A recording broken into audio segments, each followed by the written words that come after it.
تو سب سے بڑا کہ اس ٹیرف سے نچلے طبقے کو کوئی فائدہ نہیں. دوسرا یہ کہ 200 یونٹس کے حوالے سے جو بات کی, وہ 200 آپ مڈل طبقہ جو ہے وہ تو بالکل ختم ہوتا جا رہا ہے. اگر 201 ہو جاتا ہے تو وہ بل جو ہے ڈبل ہو جاتا ہے.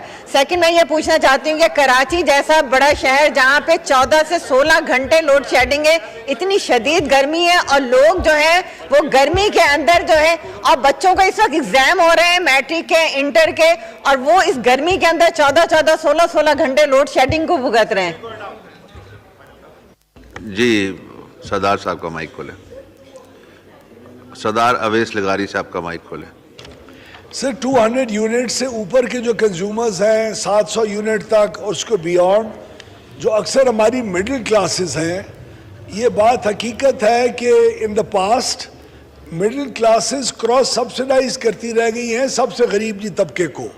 انڈسٹری بھی کراس سبسیڈائز کرتی رہ گئی ہے. آج بھی انڈسٹری کے اوپر غریب طبقے کی بجلی سستی کرنے کے لیے تقریباً 74 ارب روپے کا اضافی بوجھ ایگزسٹ کرتا ہے. جو پہلے 250 ارب ہوتا تھا اس کو ہم نے ریڈیوس کر کے 74 بلین پہ لے کے آئے ہیں.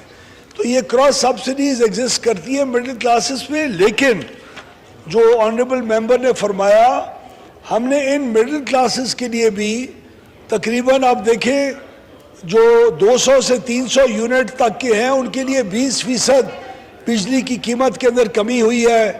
جو 300 سے 400 ہیں ان کے لیے تقریباً 14% کمی ہوئی ہے. اور جو اوورآل آپ کا جو جی وہ ڈومیسٹک پورا پورٹ فولیو ہے ریزیڈنشل کا, اس کا 20% کی کمی ہوئی ہے. میں انہوں نے متوسط طبقے کا بتا رہا ہوں, حوصلہ فرمائیے, بتا رہا ہوں. نہیں میں گاڑی دور سے نہیں گھمائی, میں نے ڈپٹی میں وہ گئی, پہلے میں اسی گلی میں گیا, اب اگلی سے ان کی بات کی, ان کے ریٹس کی, اس کا میں نے سمجھایا. دوسرا جو کراچی الیکٹرک کے ایریا کے اندر لوڈ شیڈنگ ہو رہی ہے, اس کے میرے پاس اس وقت کیونکہ یہ اس سے ریلیونٹ سوال ہی نہیں ہے تو میرے پاس ایگزیکٹ فگرز نہیں ہیں. لیکن کئی کے اندر بھی, کئی کی جورسٹرکشن کے اندر بھی جو ہائی لاس فیڈرز ہیں ان کے اوپر لوڈ شیڈنگ ہو رہی ہے. جو ہائی لاس فیڈرز نہیں ہیں ان کے اوپر لوڈ شیڈنگ نہیں ہو رہی. نو کراس ٹاک, نو کراس ٹاک, اس طرح نہیں کریں. میں سر جو کراچی الیکٹرک کی اگر کوئی اوقات کا معاملہ ہے کس وقت ہو رہی ہے نہیں ہو رہی, اس میں اگر ایک فریش کوسچن آ جائے گا تو میں تفصیل سے آپ کو سمجھا دوں گا. شکریہ.